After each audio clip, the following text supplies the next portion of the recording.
Alright, who's ready to build an engine? Righto. You don't know how many tries it took to get that. Way too many. Anyway, we're going to get this thing together. So in order to try and keep up with what I need to do to get to Summernats, so yeah, we've got, what are we, we're coming towards the end of June. So, yeah, right. Okay, that's not long.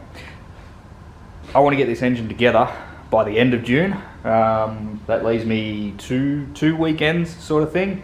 There's only so much I can do of a night time in the shed through the week, so yeah, on the weekends I'm able to actually come over here. So if you don't know, this is my dad's shed. He's got a lot more machining and assembly gear here than what I've got in my shed. So anyway, still technically Harper's shed, like I said. If you don't know what this is, I'll leave a link. This is my supercharged 13B, 6-port high compression. That's going in my FCRX7 to try and go down to Summernats next year. Summernats, if you don't know, big car show down in Canberra in Australia. It's off tap and it's awesome. If you can, go. It's wicked. To get this thing together, we've got some things we need to finish. Primarily, we're gonna have to put some new bearings in rotors. So both of these are getting the bearings replaced. They've already been clearanced on the apex seals. Side seals I haven't done yet. So they still need to be all set. I'm not worrying about the manifold or supercharger just yet. They're sort of done as much as they can be for the moment. I've still got to port that, and then I've still got to finish polishing the port work in the manifold, but it can go to the side. I need to get this short block together. I need to come through and clean up all the ports. As you saw in some of the last ones, if you watched it, the porting is basically done. I just need to come back through and tidy them up, just clean them up, smooth them so that they're not all rough and everything. And then essentially it's just wash everything. Rightio. So some time has passed. I come through, like I said, or like you've seen if I include the time lapse. I have cleaned up all the ports. They're all completely finished now. So the exhaust is all smoothed out and cleaned out. Everything has been through the wash tub twice. So yeah. Anyway, everything's all clean, stripped, buffed to the point where all I have to do is replace the bearings in both rotors, and I'm going to do both stationary gear bearings as well. But before I do that, I'm going to, notice I always do that. Anyway, I'm going to do a dummy assembly. Just, on a few notes when you're doing engine building, not rotary specific, just engine building in general. Clean. Everything clean. All the edges are clean, everything's clean, there's no dirt. Nothing, as you can see, the bench is clean. There is nothing on it, apart from the rag. Don't worry about the rag. Bench was wiped down. Everything needs to be more or less surgically clean. Another thing to do, I know it looks a little bit sort of OCD with all the bolts and everything, but lay your bolts out. Now especially in an engine that you're not that familiar with, I don't know where any of those bolts come from yet. But if you lay them out in size, and then obviously their individual characteristics, when you go to put it together, more or less they make themselves known. Lay your bolts out, buff them all, get all the threads clean, everything. If you have the opportunity and you've got the taps, go through and chase all your threads. I chased all of the external threads on the plates. I don't have an M10x1 tap, which is a bit of a bugger. Otherwise I would have chased all the threads for the clamp bolts. Yeah, that's just some generic sort of stuff. Any engine you build, if you have the opportunity, you don't always have the opportunity, but if you do a dummy assembly. Not just rotary, because I'm doing this because I've never built one before. I want to make sure I've got, pardon me, I want to make sure I've got all the stuff, and also because all my plates have been ground, they've been reduced in thickness. I want to see if I'm even remotely close to the right amount of end float. I don't think I will be, but that gives me an opportunity to order the parts to get it right, order the right spacer.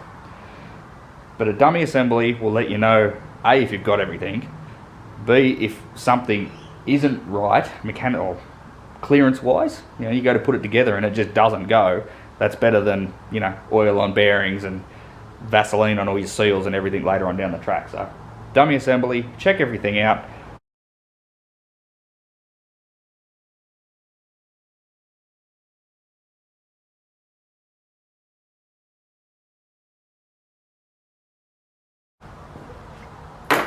Alright, this, ladies and gentlemen, is why we do dummy assemblies when we have no idea what we're doing. So, I made a couple of mistakes. The biggest one of all. Oh, did anybody spot what I did straight away that was just completely wrong? Bloody E-shaft's in upside down. That's the front of the engine. If you need any more proof than that I don't actually know what I'm doing, then yeah, don't know. But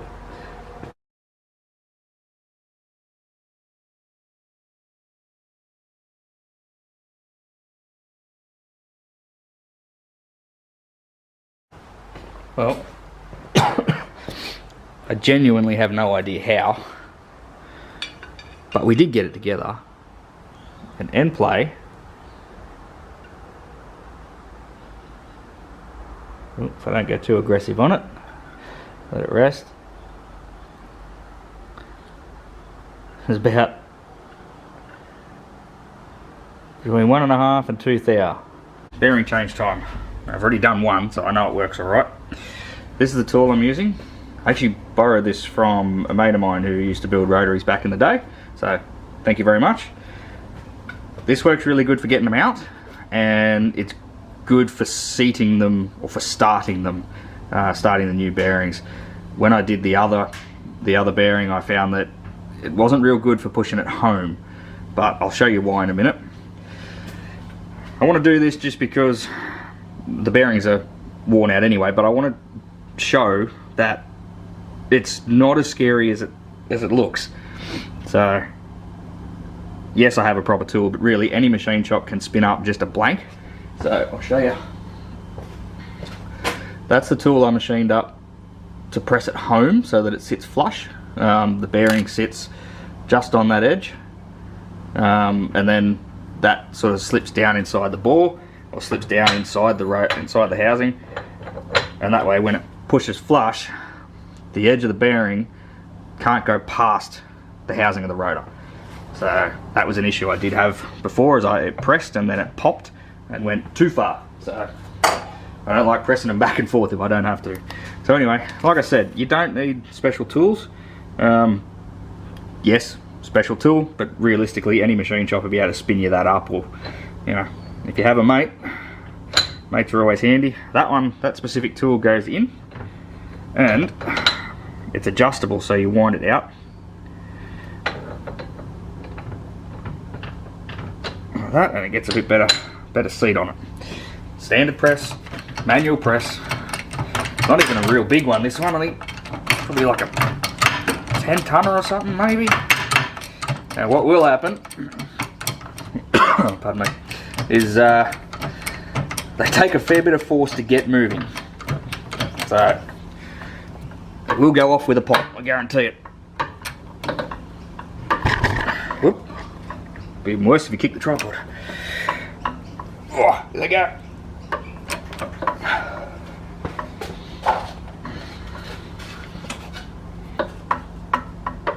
There we go.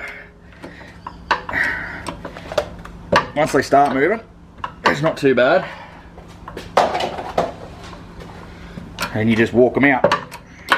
The reason why this scares a lot of people is because down in there, I get the light in the right spot, right there, there's a notch. And it lines up with that tang on the bearing.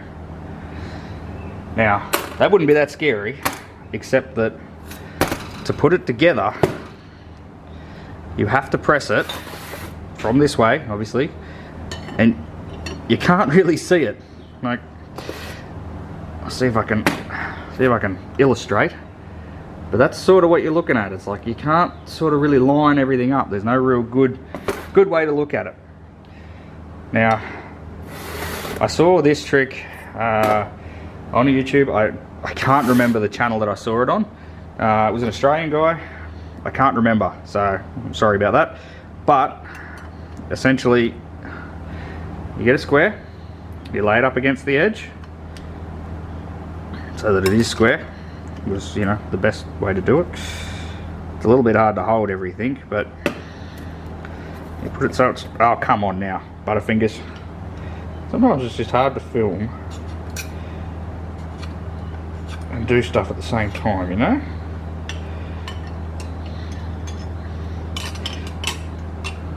Sorry, it's not even on the camera, is it? Christ almighty. Let's get it done.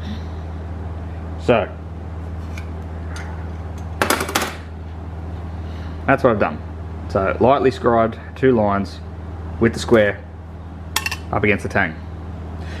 What that does is when this is sitting in the press, it gives you a point of reference for where that tang is. And it's a little bit hard to see with the light, but it gives you a point of reference for where the tang is. And you can line that point of reference up with the notch before you start pressing.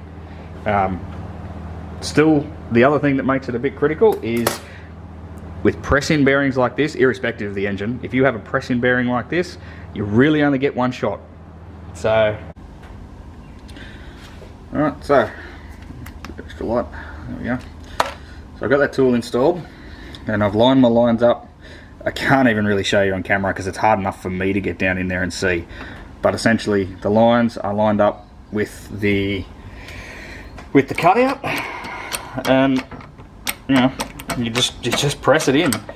I'm not going to go all the way with this tool, because sort of what happens, or what I found, it's probably about as far as I'm going to go. What I found was that because as the bearing's getting pressed into its housing, it's being compressed, and this tool's all good and well being adjustable, but you adjust it with the bearing out, and then you go and put the bearing in, and it sort of compresses down on the tool, and the last one left a little bit of a mark on the bearing, and nothing that's going to hurt it, but still, I don't want that. So I'm going to pull that out now. Yeah, see, that one left a little bit of a mark in there. You probably just see it on the camera.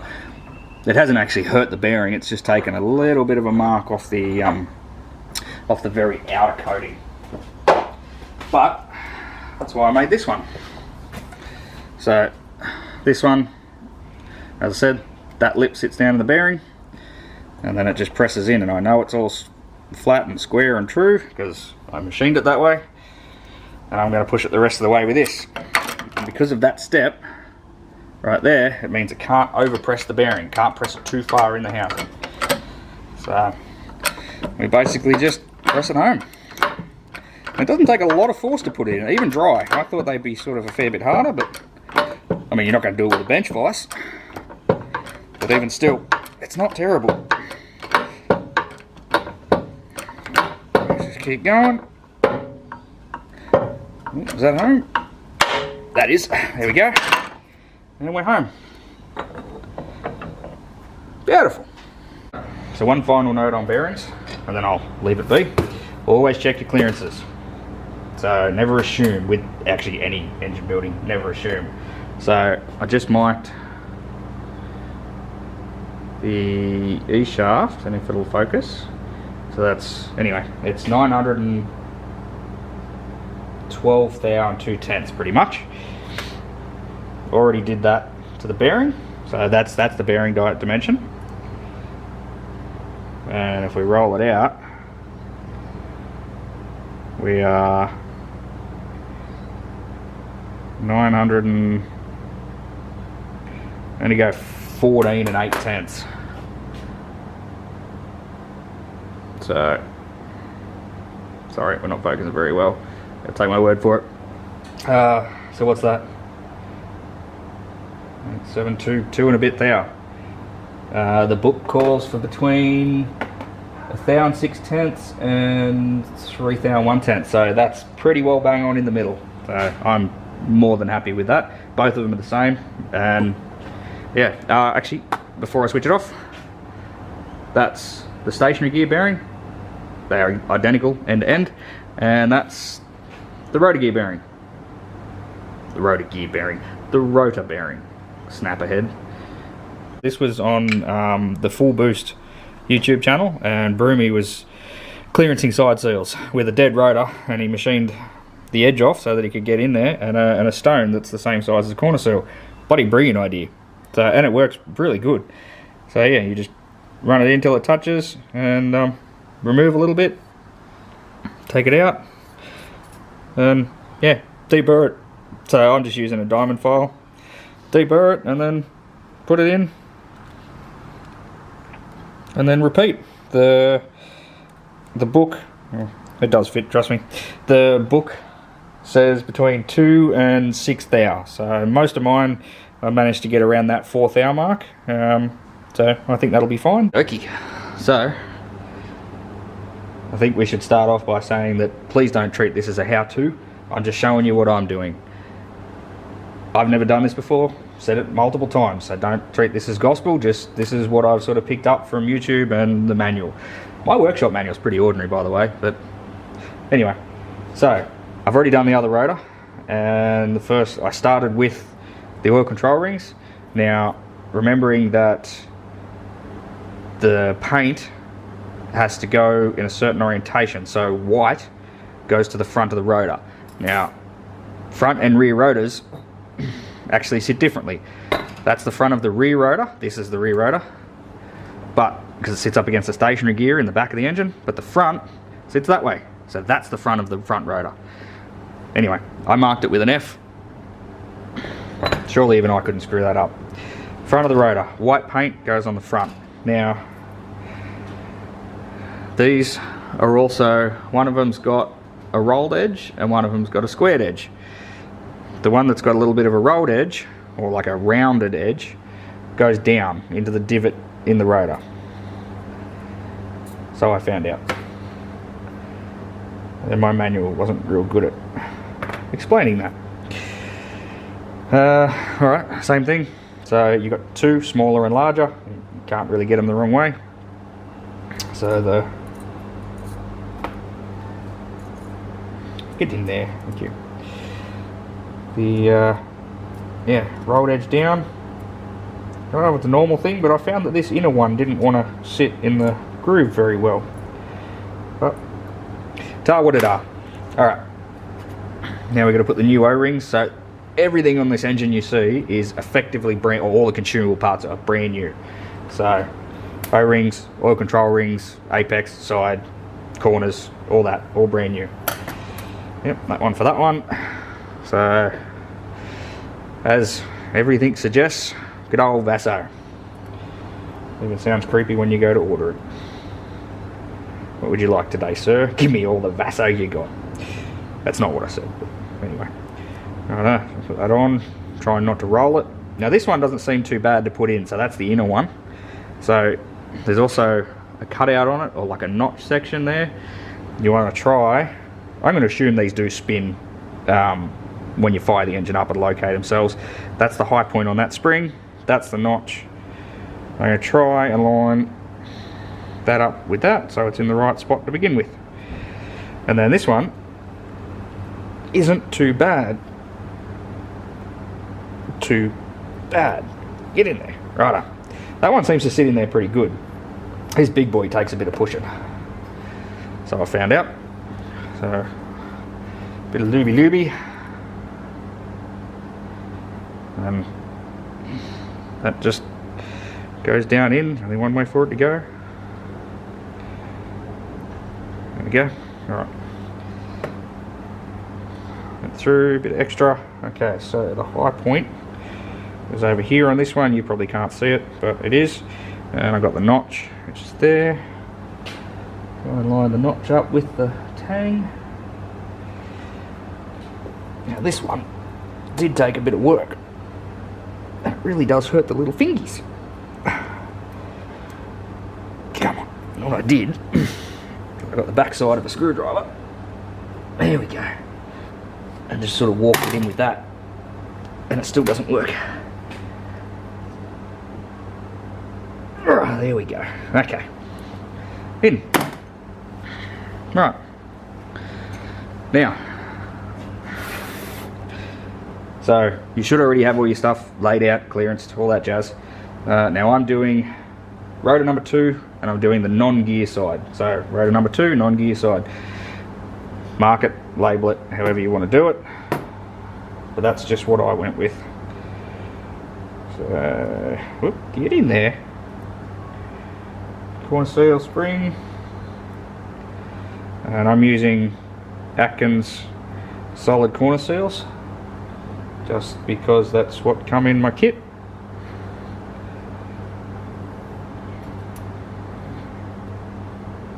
Actually everything that I'm using here, all the consumable parts, all came in the Atkins kit.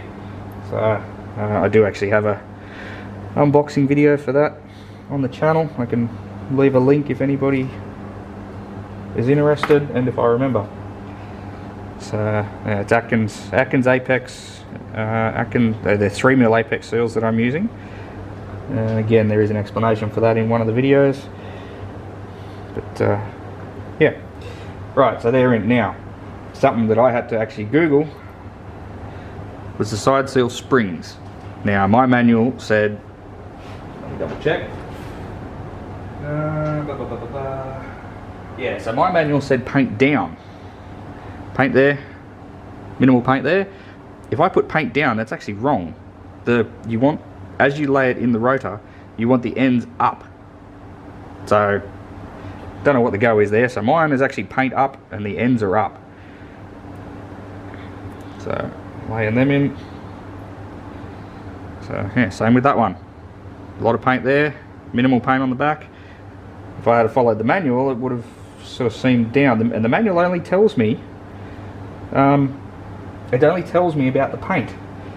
It doesn't really tell me the orientation of the spring. It just says paint. So anyway, that was a Google. A couple of forum posts and things later, and yeah, makes sense ends up, to be honest. But there we are. Alright, so on side 3. So I've marked, I don't know if you can see it on the camera or not, but I've marked 3, 2 and 1. So that's where my side seals go.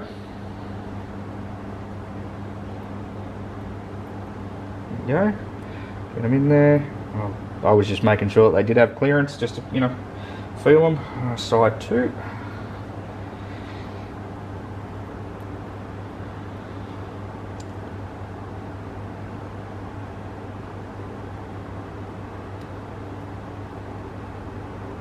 Go, and side 1.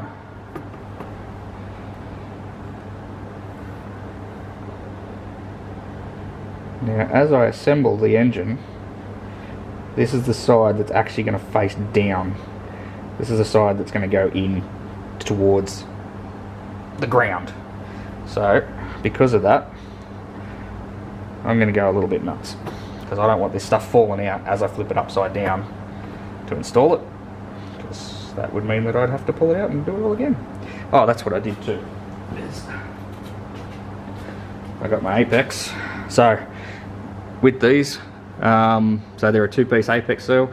I just used normal super glue and super glued the end piece triangle to the main body. So that way they're one piece, and yeah, seems to be the general consensus.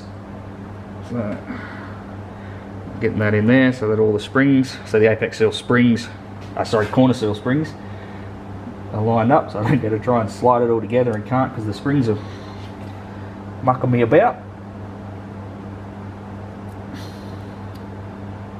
I don't know.